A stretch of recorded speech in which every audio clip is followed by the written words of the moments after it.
Welcome to Alice Just Alice 55. You're listening to an AI-narrated audiobook of my original work, The Child the Sea Kept, written by Alice N. Smith. The chapter playlist is linked in the description below. Now let's begin. Chapter 9. Age 16. The Boarding. The young sailor had imagined battle louder than it was. That was before he stood in it. From a distance, fighting had always seemed made of grand sounds: cannon thunder, men shouting, wood splitting, orders carrying sharp and clean across the deck. He had thought fear would arrive the same way, obvious and honest. Instead, fear made things small. It narrowed the world to the sweat inside his palms, the taste of smoke behind his teeth, the slick deck beneath his boots, and the knife in his hand that suddenly felt too light. The men around him became strange in the smoke. Brig was a blackened shape roaring near the guns. Silas was a blur of red thread and wild eyes. The quartermaster was everywhere at once, shoving men into motion as if discipline could keep death from noticing them. The captain stood near the rail with his coat snapping in the wind and his voice cutting through the smoke, and Eva stood beside him.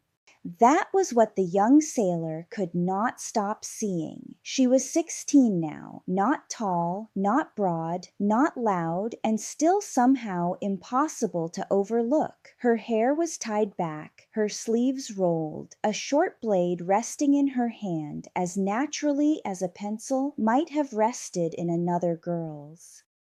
The bit of blue glass at her throat flashed once when cannon smoke thinned, then vanished beneath her collar. She did not look afraid, and the young sailor hated her for that a little. He knew the stories well enough to half believe them. Eva had come from the sea. Eva saw storms before clouds did. Eva knew where men lied. Eva could walk through blood without blinking. Eva was the captain's daughter, though no one said that where either of them could hear. The young sailor had never known what to make of her. He knew even less now. The enemy ship slammed against them with a sound that made his bones ring. Hooks flew, lines snapped taut, and the two ships ground together like beasts trying to tear each other open. A sailor beside him laughed too loudly, then stopped when a shot struck somewhere forward, and someone screamed. "Boarders ready!" Ansel shouted. The young sailor's stomach turned over. He had begged for a place in the boarding party, wanting to prove he was more than a boy sent to fetch rope, scrub blood, and carry water where older men pointed. Now the ships were locked together, and all he wanted was to be very far from the wish he had made. The captain drew his sword. "Take her." The crew surged, and the young sailor moved because the men around him moved. He climbed the rail with his knife in hand and dropped onto the enemy deck into a world with no shape. Smoke swallowed everything. Men came out of it too close and too fast, mouths open and weapons bright. Someone shoved his shoulder. Someone else fell against his back. He swung once at nothing and nearly cut a man from his own crew. A hand seized his collar and yanked him sideways. Ava's voice was low beside him. "Hands." He stared at her.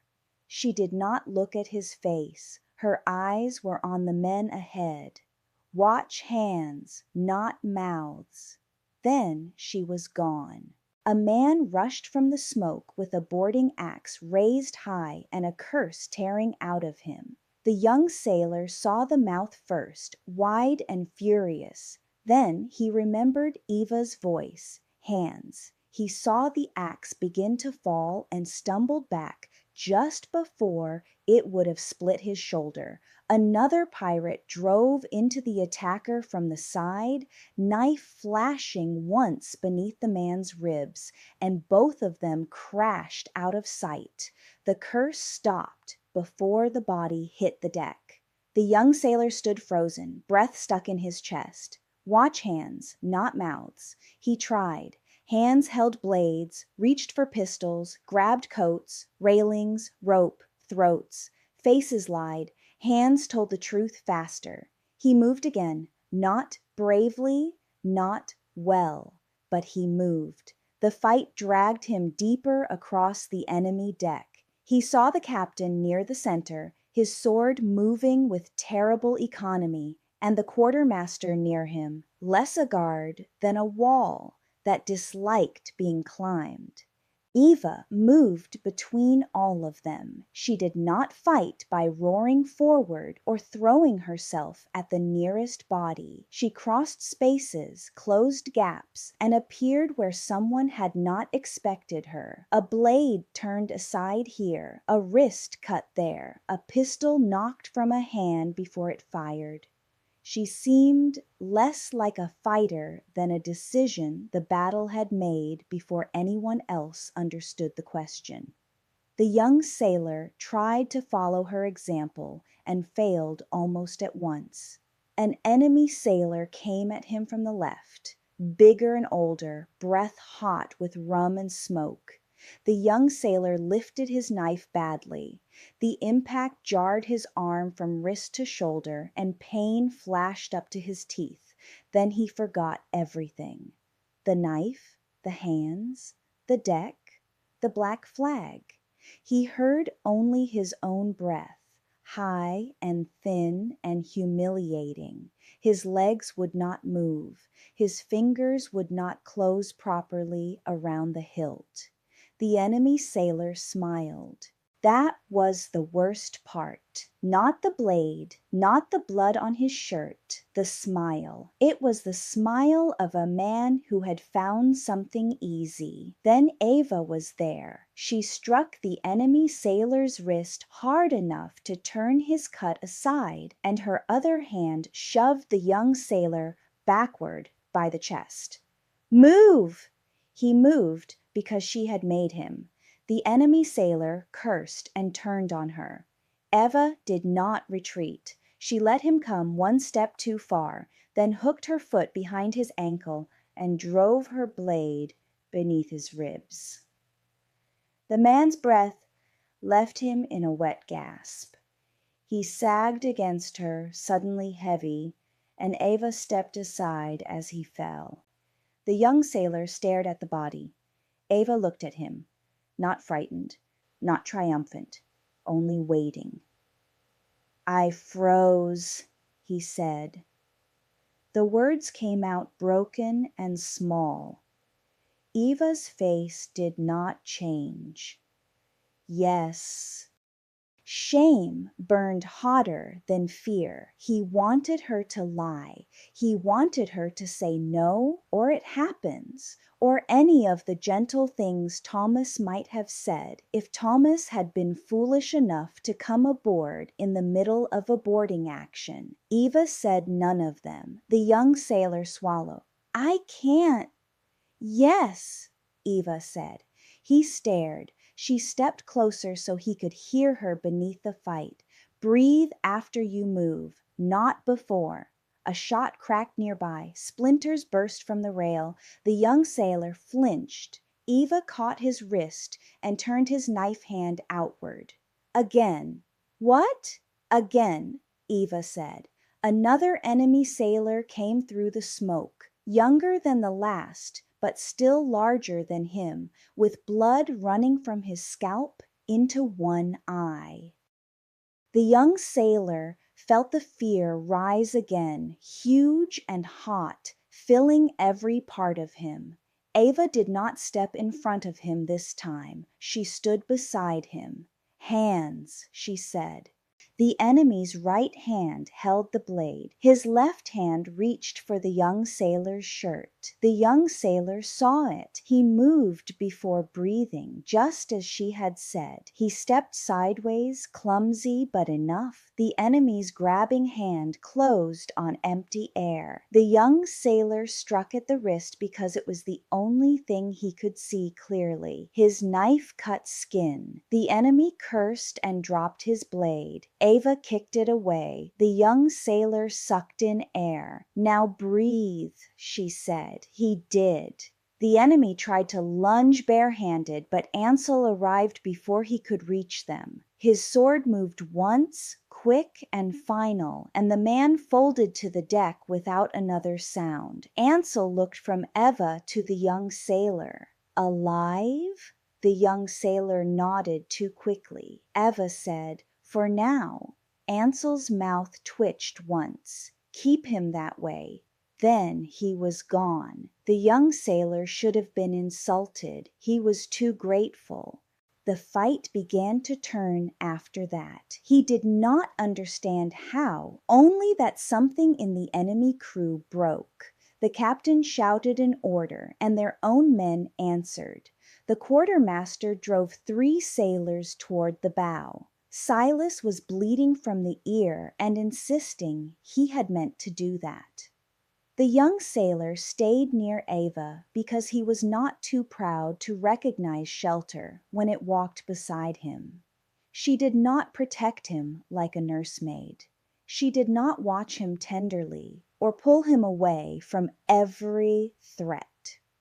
She gave him work. "Hold that door," she said once. He held it while 2 wounded men were dragged clear. "Tell Brig Powder below," she said another time. He ran the words across the deck and came back shaking but still moving. "Cut that line," she said. He cut it before it could tighten around a fallen man's leg. Each order was small enough to obey. Each one returned a piece of him to himself. By the time the enemy captain threw down his sword, the young sailor's hands were slick with sweat, smoke, and blood that was not all his. He stood panting near the main hatch while the captured crew were forced to their knees. His whole body trembled now that the battle had ended, which seemed unfair. He had needed the trembling earlier, when it might have warned him honestly. Instead, it had waited until survival was settled and then arrived like a debt collector. Ava stood a few paces away, wiping her blade on a torn scrap of sailcloth. Her cheek was bruised. Blood marked one sleeve. A shallow cut crossed the back of her hand. She looked tired, but not shaken. The young sailor wondered if she ever shook afterward, when no one could see.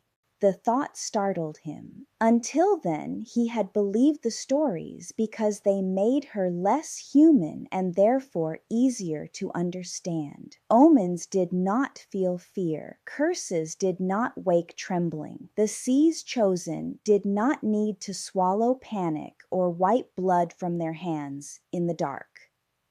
But Ava's hand, he noticed, was not entirely steady as she cleaned the blade. It was not much. A tremor so small he would have missed it if he had not been watching her the way everyone watched her now. She saw him see it. He looked away at once. "I won't tell," he said. He did not know why he said it. Eva slid the blade into its sheath. "Tell what?" That was warning enough. The young sailor shook his head. "Nothing." "Good," she said. For a moment, neither of them spoke. Around them, the captured deck filled with the work that followed violence, binding prisoners, checking cargo, counting wounds, calling for the surgeon, shouting for water, swearing over damaged planks and missing knives. The living had already begun turning battle into labor. The young sailor looked down at his own hands. They still trembled. This time he let them. "I thought courage meant not being afraid," he said. Ava followed his gaze to his hands. "No." He waited. She looked toward the captain, who was speaking with the quartermaster near the enemy captain's surrendered sword. Fear tells you to stop, move anyway. The young sailor thought about that. It sounded simple in the way hard things often did when Eva said them. He looked again toward the men of their crew. Several were watching her, not openly. Sailors rarely admitted to watching what mattered, but eyes moved toward her and away, toward her and away. Brig gave her a nod when she passed near the hatch. Silas touched the red thread on his wrist as if thanking something. The quartermaster looked at her for one long moment, then gave no sign at all, which from him might have been praise. The captain did not look surprised. That was what the young sailor noticed most. The captain watched Eva as if he had expected her to stand in the heart of battle and come out carrying other men's courage in her hands. The young sailor had wanted to prove himself that morning. Instead, he had been seen afraid, saved by a girl the ship no longer knew how to name, and taught to move while fear was still trying to own him. He thought he should feel ashamed. He did, somewhat. But beneath the shame was something steadier. He was alive. That seemed worth more than pride. When they returned to their own ship, the crew crossed back with prisoners, cargo, wounded men, and the hard, bright exhaustion that came after surviving. The young sailor hesitated at the rail between the two vessels. The gap below was narrow, but the sea churned black between the hulls, slapping wood hard enough to spray his boots. His legs did not want to move. Eva stepped onto the rail beside him. She looked across once, judged the distance, and crossed without hurry. On the other side, she turned back. The young sailor expected a command. Instead, Eva waited. That was worse and better. He watched the hands of the men moving around him, hands on rope, hands on rails, hands reaching for cargo, prisoners the wounded, not faces. Hands told the truth faster. He moved before breathing. His boot struck the far rail. A hand caught his sleeve and steadied him. Not Eva's, Ansel's. Good, Ansel said, and released him. The word nearly undid him. He stepped onto the deck and breathed. Eva had already turned away, walking toward the captain with blood on her sleeve and smoke in her hair. Men moved to let her pass, not quickly, not fearfully, not as they once had when she was only the child the sea had kept. They made room the way men made room for someone who had earned space. The young sailor understood then that the stories would change again by nightfall. By supper, someone would say Eva had crossed through battle untouched. By morning, someone would swear she had looked death in the face, and death had stepped aside out of respect. He knew better. He had seen her hand tremble. He had seen her move anyway. That was better than the stories. Later, when Tomas found him sitting near the galley with a bowl cooling untouched in his hands, the cook frowned and said, "Eat before I decide you died and forgot to lie down." The young sailor obeyed. Across the deck, Eva stood beside the captain while the quartermaster gave his report. She did not speak. She did not need to. The men looked toward the captain, yes, and toward Ansel, and toward the quartermaster with his sharp eyes and sharper memory. But more than once, when someone was unsure where to stand or what to carry, or whether a thing mattered, their eyes flicked to Eva. The young sailor saw it, and so did she. Her face did not change. Thomas followed his gaze and snorted softly. "Careful staring at that one. She'll put you to work." "She already did." the young sailor said. Thomas looked at him more closely. The young sailor took a spoonful of stew. His hand shook, but less than before. It helped. For once, Thomas said nothing. That made the young sailor glance at him in alarm. But the cook only watched Eva for a moment before returning to his pots.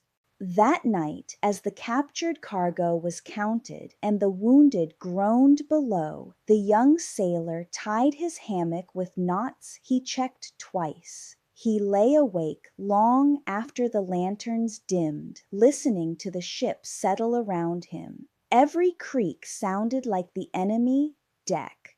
Every shout in his memory became the man's smile, the blade, the moment his body had refused him. Then he remembered Eva's voice and the words she had given him that day, the words that had kept him alive. Above, footsteps crossed the deck. He knew the rhythm before he knew why. Light, even, unhurried. Eva. The young sailor closed his eyes. For the first time since joining the ship, he did not wonder whether she was omen, curse, luck, or the captain's daughter. He wondered what kind of captain she would make, and that frightened him less than it should have. Thank you for listening to Chapter 9 of The Child the Sea Kept. If you'd like to continue the story, the chapter playlist is linked in the description below. I'll see you in the next chapter.